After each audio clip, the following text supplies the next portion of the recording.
당시 더불어민주당 대표였던 문재인 전 대통령이 페이스북에 이런 내용의 글을 올렸다. 김원봉이 등장하는 영화 암살을 보고 남북 간 체제 경쟁이 끝났으니 독립유공자 포상에서 더 여유를 가져도 되지 않을까? 라며 그렇게 심경을 피력했다는 것이다. 문재인 전 대통령의 북한 싸고 돌기. 그는 대통령으로서 행한 연설 19년제 64회 현충일 추념사에서도 김원봉을 특별히 거명했다. 건복군에는 무정주의 세력의 한국청약 전지공작대에 이어 악산 김원봉 선생이 이끌던 조선의용대가 편입되어 마침내 민족의 독립운동 역량을 집결했습니다. 통합된 광복군 대원들의 불거래 항쟁이지 연합군과 함께 기른 군사적 역량은 광복 후 대한민국 국군 창설의 풀이가 되고 나아가 한미동맹의 토대가 되었습니다.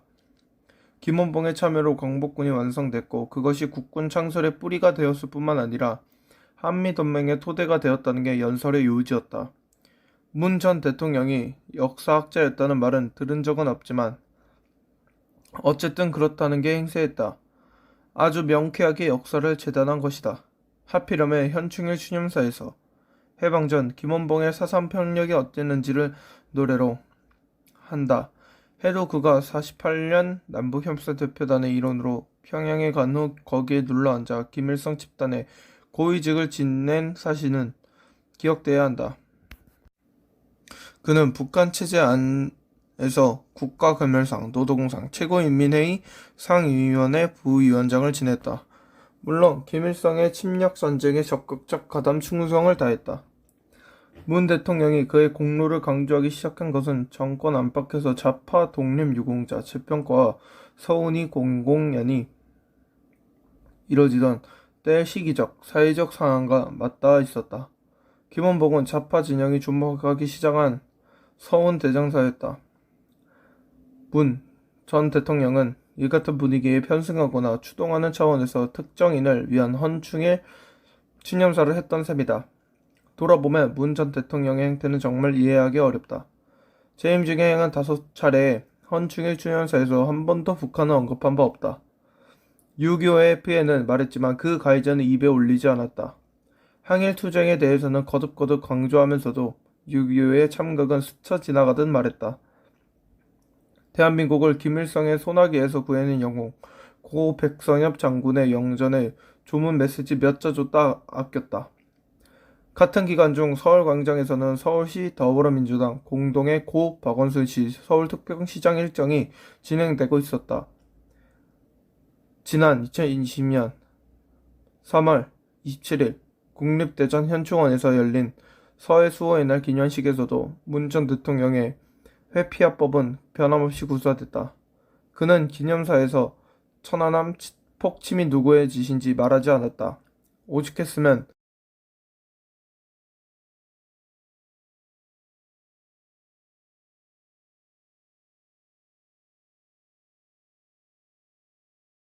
그의 과공은 서해 공무원 피살 사건에서도 유감없이 부각됐다.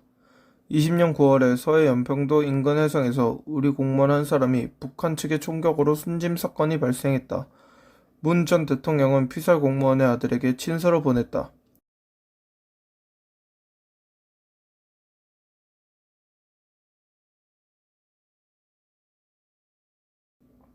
대통령은 그 약속을 지키지 않았고 희생자의 고교생 아들은 1월 18일 대통령의 편지를 반환했다. 청와대 측이 수량하지 않아 땅바닥에 놔두고 돌아섰다. 그 정도로 끝나지도 않았다. 유족들이 정부를 상대로 낸 정보공개 소송에서 법원이 군사기밀을 제외한 일부 정보를 공개하라고 판결했지만 청와대는 항소로 대응했다. 그리고 문 전 대통령은 임기를 마치고 양산으로 가버렸다. 다시 현충일을 맞았다. 이제는 문 전 대통령이 일관되게 노출했던 그 황당한 대북 과공 혹은 과공의 작태는 보지 않아도 되겠거니 했는데 웬걸 그와 그들의 형태는 앞으로도 계속 이어지고 과시될 모양이다. 정세현 전 통일부 장관이 지난달 30일 YTN 라디오 와의 인터뷰에서 윤석열 정부의 대북 정책을 비판하고 나섰다. 그는 압박 위주 대북 정책의 위험성을 지적하면서 일관성 있게 협상으로 끊어내는 전략으로 빨리 전환해야 한다. 그렇지 않으면 임기 중 전쟁이 날 수 있다고 주장했다.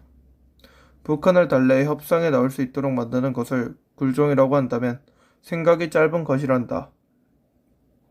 발본색억하는 방법은 결코 협상밖에 없다는 게 그의 결론이다. 그는 조 바이든 미국 대통령이 방한 때 문 전 대통령을 만날 것이라며 옛날에 한두 번 만난 적 있는 그 종으로 만드는 건 아니다. 정치인은 그렇게 안 움직인다. 쓸모가 있으니까 만나는 것이라고 정치인의 달인인 양 역설하기로 했다. 문 대통령을 대북 특사로 보내기 위해 만남이라는 게 그의 상상력 풍부한 단정이었다. 바이든은 통화만 하고 떠났다.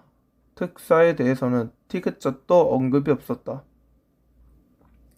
힘 뒷받침되는 않는 평화는 허상. 북한 체제의 본질과 속성을 모를 사람이 아니다. 수십 년의 북한 전문가로 온갖 요직을 거치며 활동했다. 젊은 시절에는 아주 혹독하게 북한 체제를 비판하는 전문가였다고 월간 조선 5월호가 소개하기도 했다. 그런데 언제부터 어떤 계기에 180도 입장과 논리를 뒤집는 게 됐는지에는 이렇다 할 설명이 없었다. 북한을 잘 안다면 북한과의 협상이 갖는 한계도 말해야 한다. 협상이라는 것은 함께가 닿고자 하는 공동의 목표가 있을 때 가능한 행위다. 한쪽의 목적과 목표에 상대가 무조건적으로 동조하는 것은 굴종이다. 북한이 할 수 있는 협상이 그것이고 정 전 장관이 정부에 압박하는 협상이 또한 그것이다. 그런데도 굴종이 아니라고 할 수 있는 근거는 무엇인가? 우리의 전체주의적인 공포전지를 비난하지 말라. 우리의 인민에 대한 지배 형태와 방법에 대해 간섭할 생각은 애초에 버려라. 우리의 핵무장을 기정사실로 인정하라. 한반도 문제에 대한 외세의 군사적 개입은 절대 없을 것임을 보장하라. 민족주의의 자주적 해결. 그게 전쟁이든 굴복이든에 대해 이의를 제기할 생각 따위나 하지 살 생각 마라. 협상의 일정을 단계에 이르면 모든 외세는 한반도에서 완전히 철수해야 한다. 이런 조건들이 전제되는 협상도 선일 수 있는지 그 견해부터 듣고 싶다. 무게 앞에 맨손으로 맞서는 대응 방식으로 굴종이 아닌 평화가 확보된 예는 인류사상 단 한 번도 없었다. 그런 행동은 상대가 폭력성을 부추길 뿐이다. 전쟁을 피하기 위해 무기를 버리는 순간 항복을 강행나간다. 전쟁이 없는 상태가 곧 평화인 것은 아니다. 힘에 뒷받침되지 않는 평화는 가능하지 않다. 설령 가능한다 해도 그건 일시적이고 착시적인 현상에 불과하다. 북한과의 효과적인 협상을 위한 구체적 방안을 갖고 있다면 그것부터 제시할 일이다.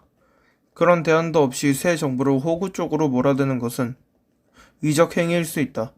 김정은이 그간 평화 공세를 편 게 문 전 대통령의 평화 애호 정신에 감동한 때문이라고 여기는 건가? 그래서 개성 남북연락사무소를 폭파하고 삶은 소대가리로 놀리는 식의 반응을 보였다고 했는가? 재롱 떠느라고? 북한은 폭력에 중력된 집안이다. 김정은 체제에 대해 우리가 확인할 수 있는 게 현재로서 그거밖에 없다. 헌충일을 맞아 순국선열과 호국 영령께 더하나 할 수 없는 감사의 마음을 바친다.